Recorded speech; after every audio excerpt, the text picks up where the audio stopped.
What up, Issa? I'm playing what's called a Santor.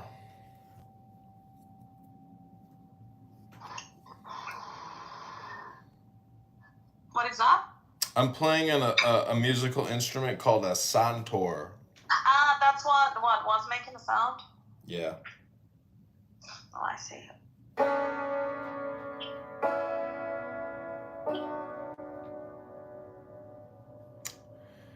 You're not streaming anyone? I'm live streaming this. I'm on YouTube. I'm playing music No on YouTube. hatred to Jeff? Oh, it's not like that. Like that, how are you? You think I'm like, oh, I see what you're saying. No, if you're not streaming any rooms. Yeah, I see.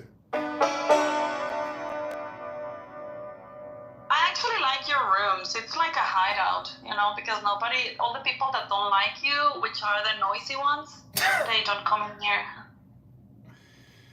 Well, you could say I'm pure ego, so it's like you're hiding out in my ego. Yeah, right, like that. And actually, the people I like, like Max Zed and my friend and Mike, they come here, and it's nice to have chats with them. Right, Max Zed? Yes, that is correct. You know, Mixed, I heard you yesterday. You're just you're very relaxed. I haven't heard you get angry in quite a while. I've been in the atheist spaces. Those places don't make me very angry. It's kind of funny. Why not? I think you're like placating them, where you're asking like baby questions, in order to essentially just like facilitate the conversation. I think. Well, see, like, here's the thing. Most people don't think about metaphysics. It often doesn't matter that much. People shouldn't think too much about it. But of the people that like metaphysics, it's a select few that will discuss them, and even a smaller segment that will discuss them with an open mind. Most people that want to discuss, like, deep philosophical concepts do it within a strict school. There's the Catholic way, the Orthodox way, the Islamic way, the Jewish way. Those are schools. There's deeper metaphysics within those schools. But to have like a purely open-minded, like people that don't subscribe to any particular school, but want to discuss metaphysics, you kind of got to be in the atheist spaces.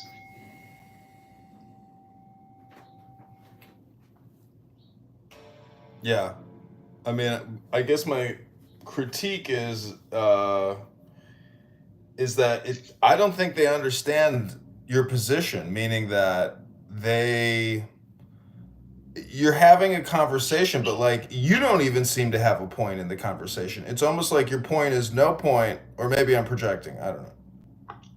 No, there's some truth there. Like, I think a lot of what they're doing is pointless.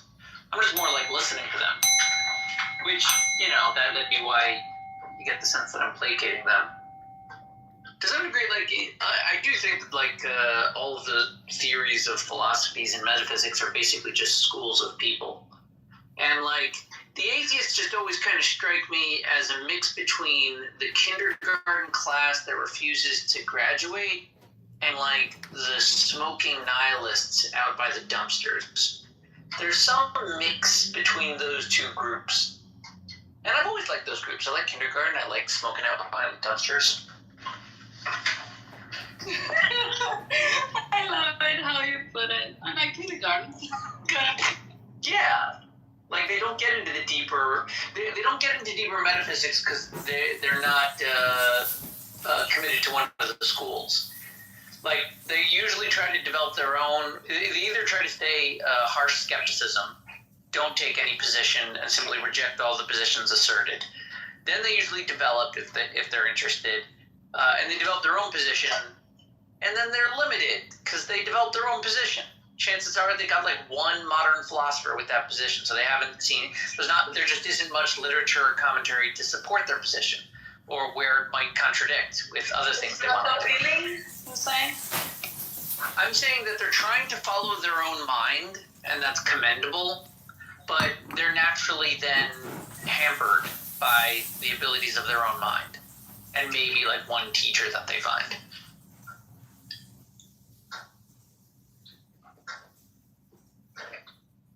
it's a limitation to leave the school.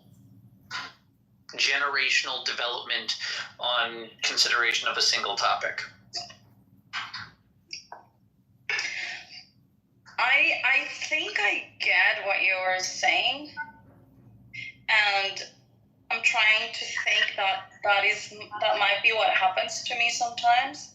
But at the same time, it's like I don't ascribe to any specific idea, and kind of like my mind jumps from one place to the other. Okay, like so that's like the more primary point, which I wanted to highlight.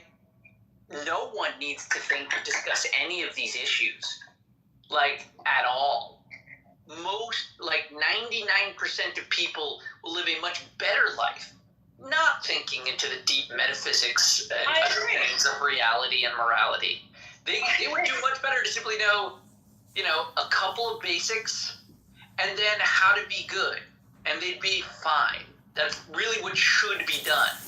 However, the mind is capable of conceiving of these metaphysic ideas, these underpinnings, and it's worthwhile pursuing. There's a verse that discusses people that love to study metaphysics. It describes them as like two ways. One, God brings those dear to him close, implying that a focus on the study of metaphysics could result in ill health and an early death. And the other is if you eat too much honey, you get sick. The honey is like the metaphysics, the sweetest, most elegant ideas that are not even bound by the physical world anymore. Honey. But it makes you sick. Meaning it's a sweet, delicious, beautiful thing. But in the end, you are not an angel. You've got a fleshy body. You live on Earth. You got to do stuff. And it's an imbalance of focus on the spiritual components of man rather than the terrestrial. So your refusal, disavowal, disdain for all the investigation, that's good and that's healthy. There's value in there, but you're not going to greatly improve your existence as a living person trying to live out the clock until death. But absolutely, you have to practically do it every day, and that's the metaphysics discussions are going to change a lot of that. I think I like to play with these concepts, and I like to use it like an exercise in my brain. But I don't have an answer.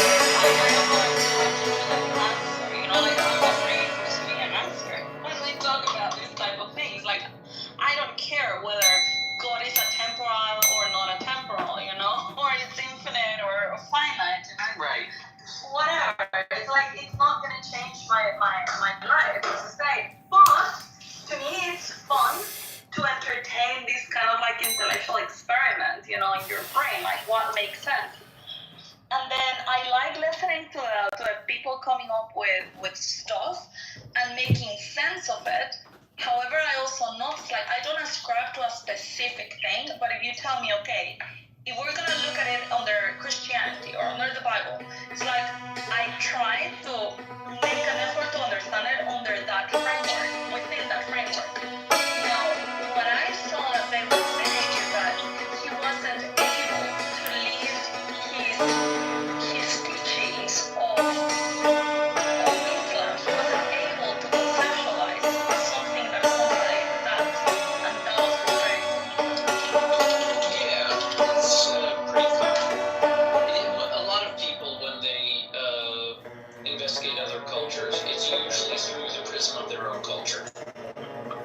It's not an easy thing to understand and appreciate and accept a foreign culture on its terms rather than yours.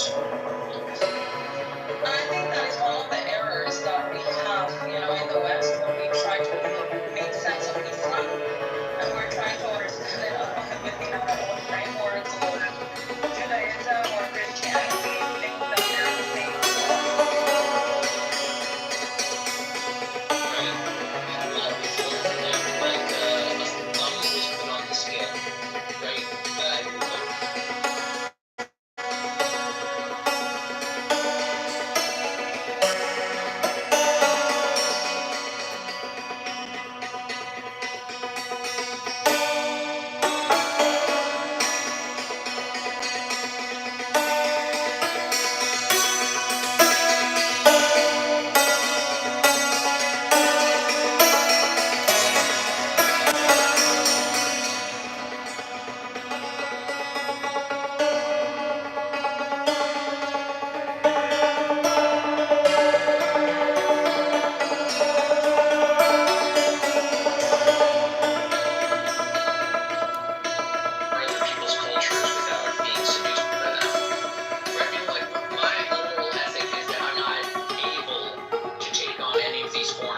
practices. I have my practice. I do what I do, and all these other things.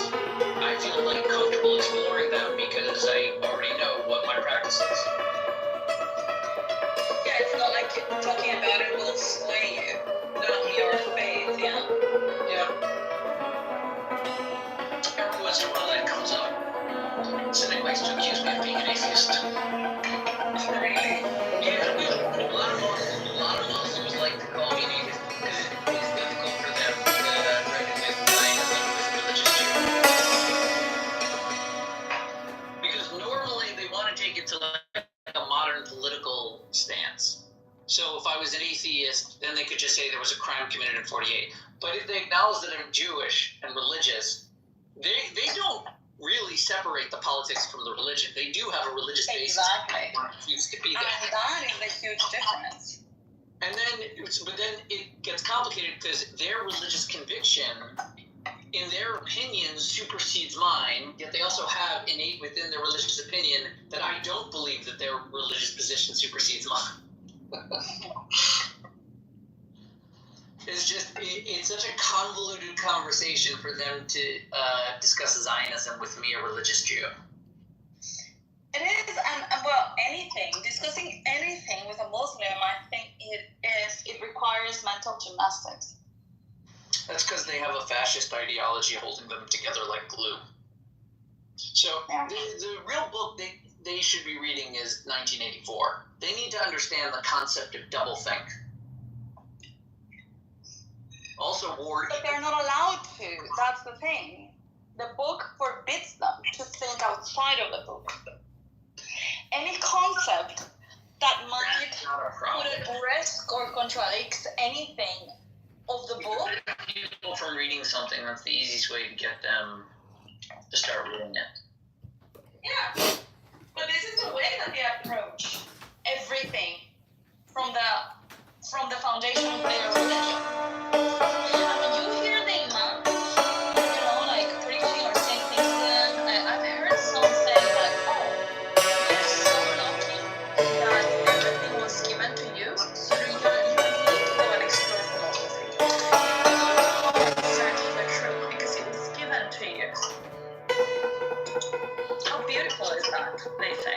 No, there's an important thing about going through life and having the truth set out for you. In truth, that's a lot of what your ancestors want you to understand the way the world works and then explore the way that it continues to develop.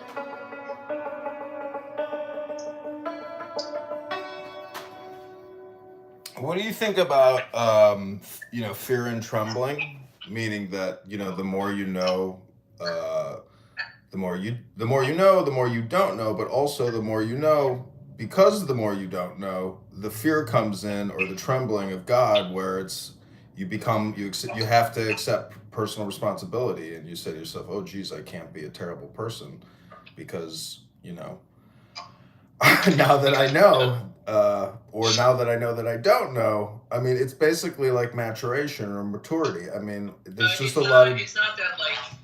I don't think it's that the more you know, the more you don't know. It's the more you know, the more you realize that your knowledge pales in comparison to what you don't know. Right? Meaning it's not like you lost the knowledge you gained. It's that you gained it, and in gaining it, you realize that you were only looking at a small corner of a massive tapestry.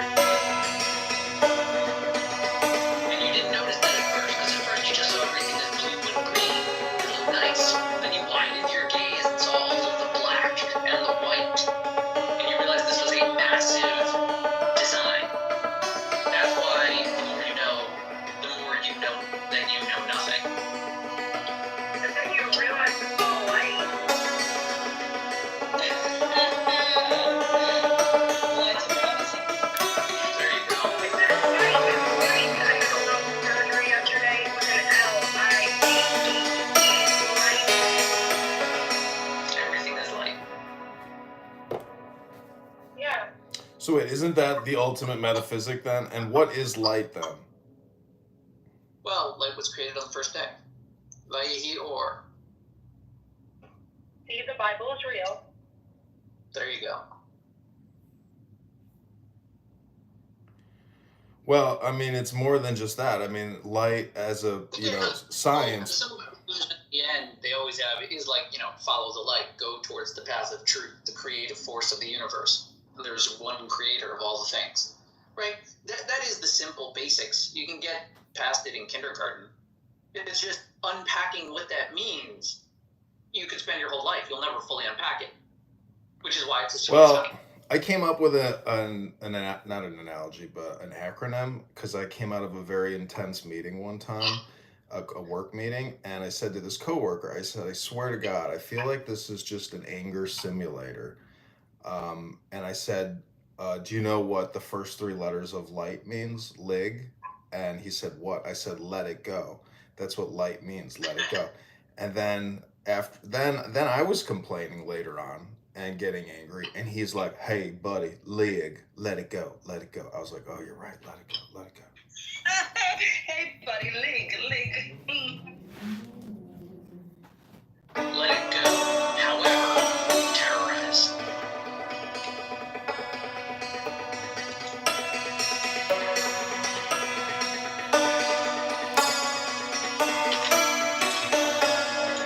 Well, you said God is the creation of everything, with exception of time. No, that's a mistake. No, according to science. And he gave an explanation as to why he was doing that. Idolatry excuse. He wants to come into his God before he wants his God to be like, for anyone tomorrow will have some righteous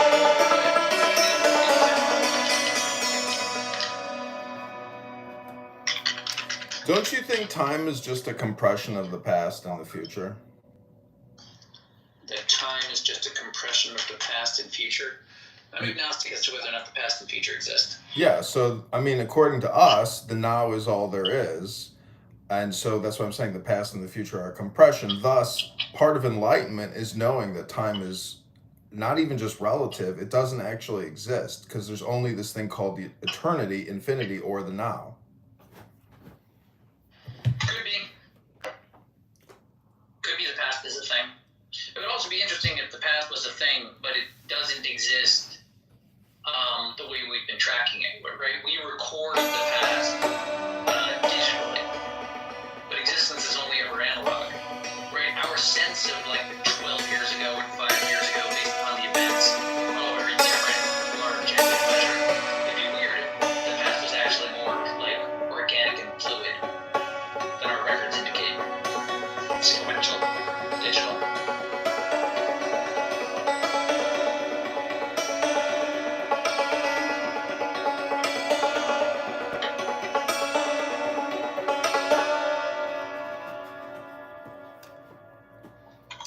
There's this YouTube account that takes historical photos and then does AI video generation from the image, and it's pretty amazing. Yeah. The capacity we have to educate is growing. Well, what I mean is, it's like taking a moment frozen in time and then creating thousands of images from that primary image. And so part of the problem now is that no one has like a video image of the past to a high degree of expansion, meaning there's not like a lot of terabytes in the brain about the year 420 AD or something to that extent, meaning that if you knew how crazy history really is, maybe it would prevent people from doing crazy things today. Like October 7th wouldn't have happened if there was some methodology, tool, or technology to prevent that type of sociopathic, psychotic, murderous, terrorist behavior. Wouldn't it be amazing, Comey, to create, now that we live in this virtual world thing, that there is a program or an app that makes you travel to the genocide, to the Jewish genocide during the Second World War, and basically it's you back in the day. And it makes you feel you need to play the part of the people that suffered, right?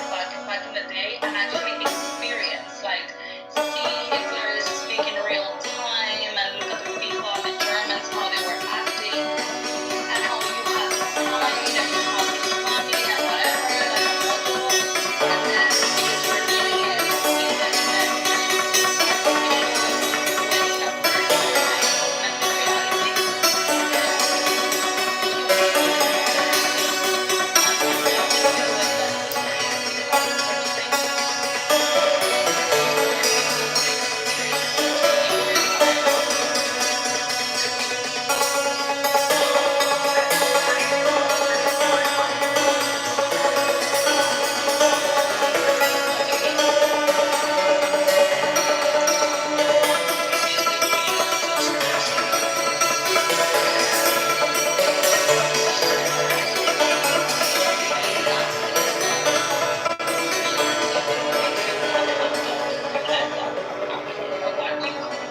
What about the metaphysic though of infinity, meaning that uh, you're not aware of your past lives, but like the metaphysic theory would say that you've always been alive to maybe in some form. Um, have you ever had a feeling of like deja vu or something where maybe I've never had that feeling. I've heard people tell me, "Hey, do you believe in Never had past?" Asia. No, like past life deja vu. Oh, I have deja vus. Past Deja life vu. deja vu. Yeah. My friend says deja vu is a good thing. That means things are synchronizing, and it's like it's an indication of a good way. There was a great Stephen King story. I think the title was "That Word in French, I Don't Know What." I think. Je ne sais quoi. No, but they were looking for deja vu. Oh. Like the bit of the story was, I think a guy got like stuck in a hell of deja vu.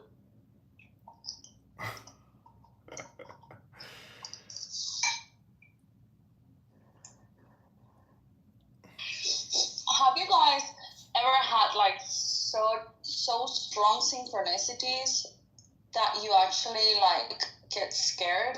As in like you think someone is really trying to communicate with you? Like extremely coincidences. Well, I mean, someone's trying to communicate with you. It was probably best to listen.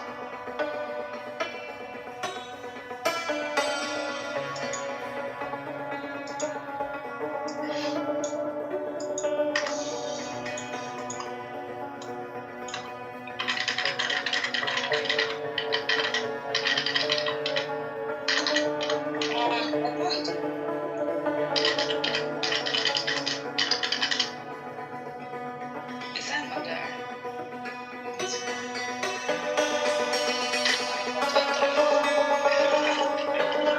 Leave her name, number, and brief message. I'm sure we'll get back to you as soon as possible. Yeah, that means he was at one goes to the toilet.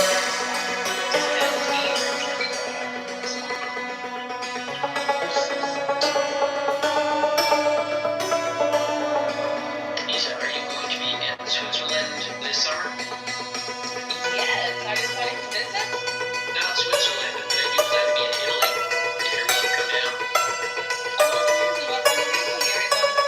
Planning to hang out in Tuscany a bit, and then maybe do some beach in Sicily. Tuscany is on the north, right? Tuscany is north of Rome. Yeah. Yeah, it's not too far. When you fly to Italy, do you fly to Milan or do you fly more like to the center of Rome or something?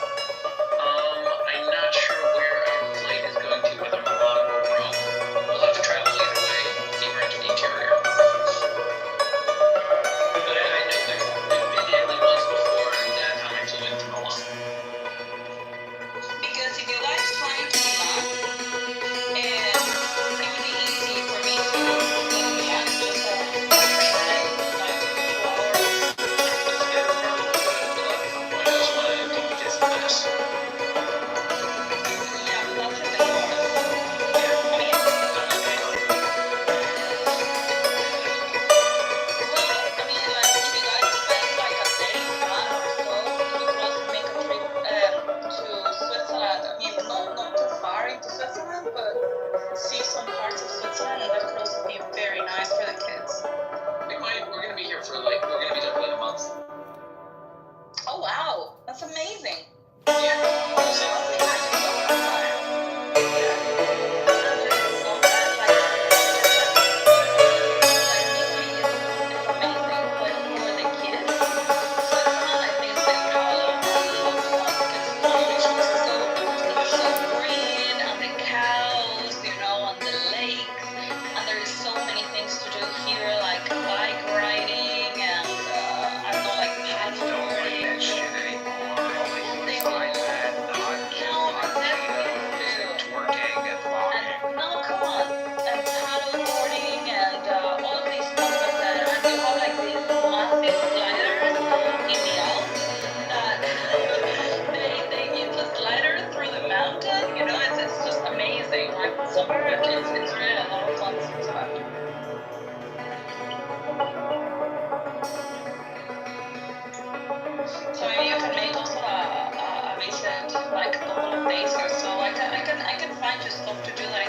far away from Italy.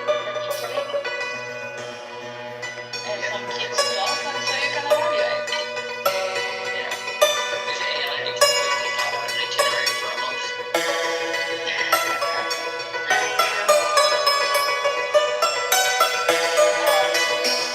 That's really cool. How many years is like 8 years in Kyoto? Which, not June, we're going to be in July. Late July. Well, July's gonna be very hot. Yeah.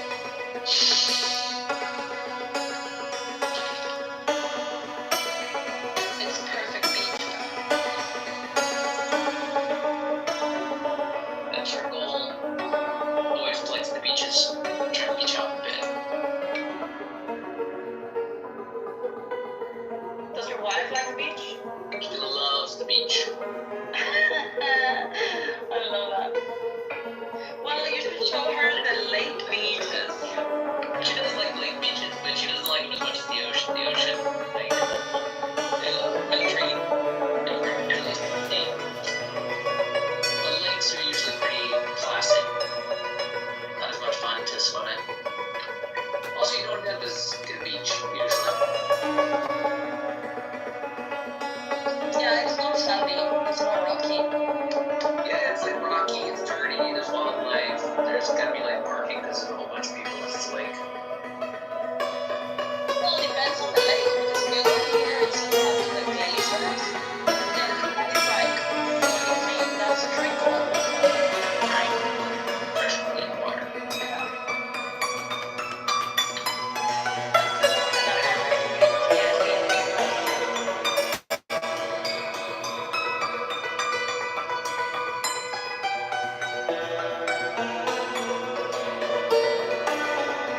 So we're gonna go see the Kitover. Wow, wonder if they can get one. Yeah, well, they should have one next time. Yeah, probably in a couple weeks.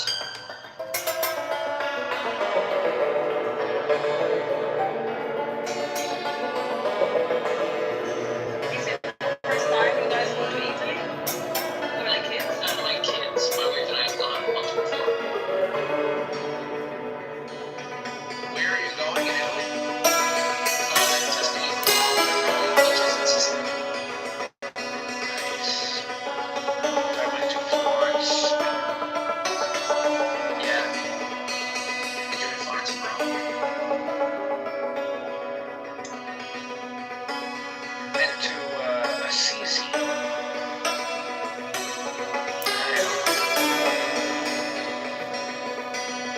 Are you guys gonna go to a hotel or an Airbnb?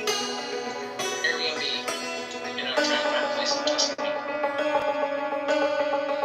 Nice. Don't wait too long because they get very expensive. I know. We're supposed to do it on Sunday.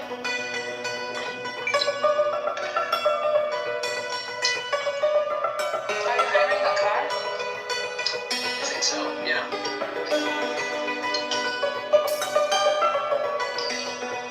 You know, with the kid.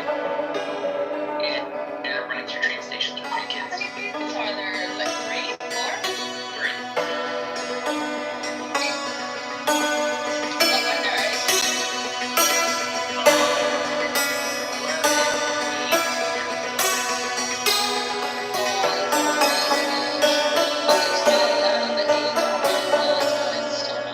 Yeah, it's gonna be like a different planet for them.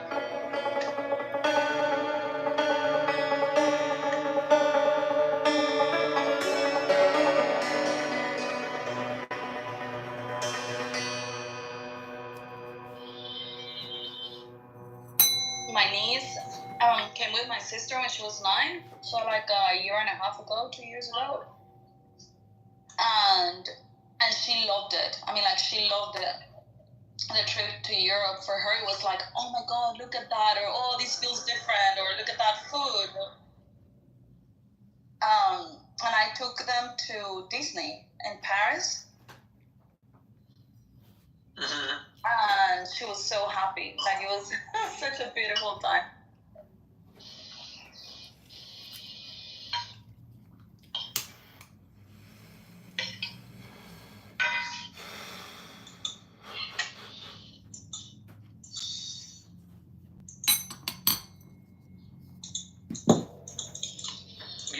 notice how when people actually talk in Edmund's rooms, like when they use the Edmund room as if it were like a normal room, that he hates it, and then he just checks